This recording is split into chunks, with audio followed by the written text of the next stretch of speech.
Hello kids, today I am going to read this amazing story, Tortoise and Hare's Amazing Race, a retelling of the classic story with a math twist. So I am going to start this story, Tortoise and Hare's Amazing Race. Henry Hare was always bragging, I can run faster than anybody, especially Test Tortoise. How does she even get anywhere? I plan ahead and stay on track, said Tess. That's very wise, commented Oliver Owl. Henry sprinted as fast as he could to the base of a hill. Look at me, everyone, boasted Henry. I could make it all the way to the top before Tess even gets this far. How far is it to the top of the hill? Asked Tess. 1760 yards, hooted Oliver. That's a whole mile? Croaked Freddy Frog. Henry came dashing back. Or 5280 feet. Tess could never do it. Never say never, said Tess, annoyed by Henry's bragging. Ha, that's ridiculous. Tomorrow morning I will race Tess to the top to prove it. Set the time, Oliver, and I will be there right now. I have got to run. Henry was gone in a flash. Oliver knew Tess was very slow. He suggested Sally Squirrel accept the challenge instead.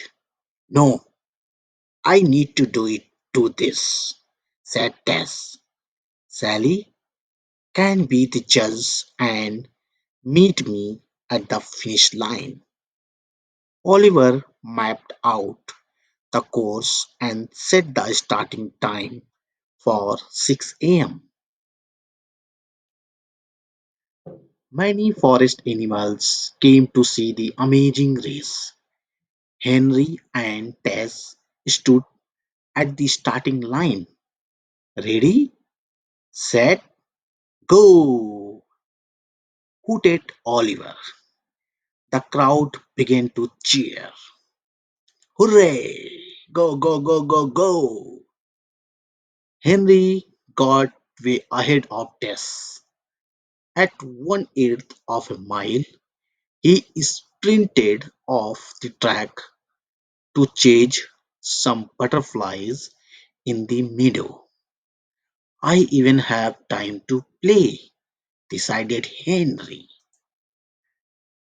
When Henry grew tired of chasing butterflies, he went back to the track. He was surprised to see Tess. She may have gotten this far, but I will get way ahead of her again in no time. Henry took off as fast as he could. At the half-mile post, Henry was starting to get hungry. He looked back and saw Tess still plodding along.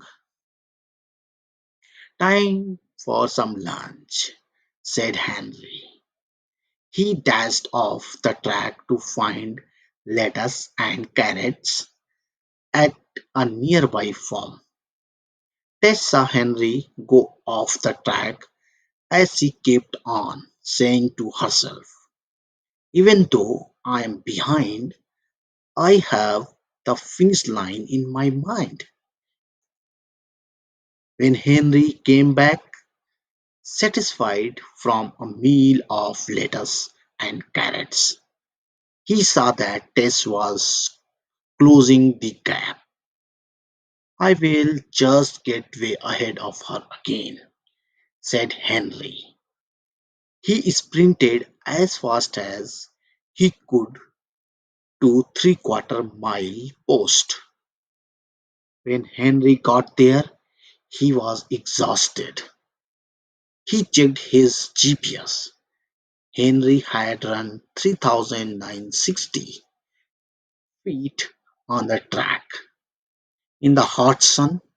One lucky thing for Tess, he thought, is that she carries her house with her and can get shade whenever she wants. Feeling very tired and still full from his big meal, Henry stretched himself out under a shady tree.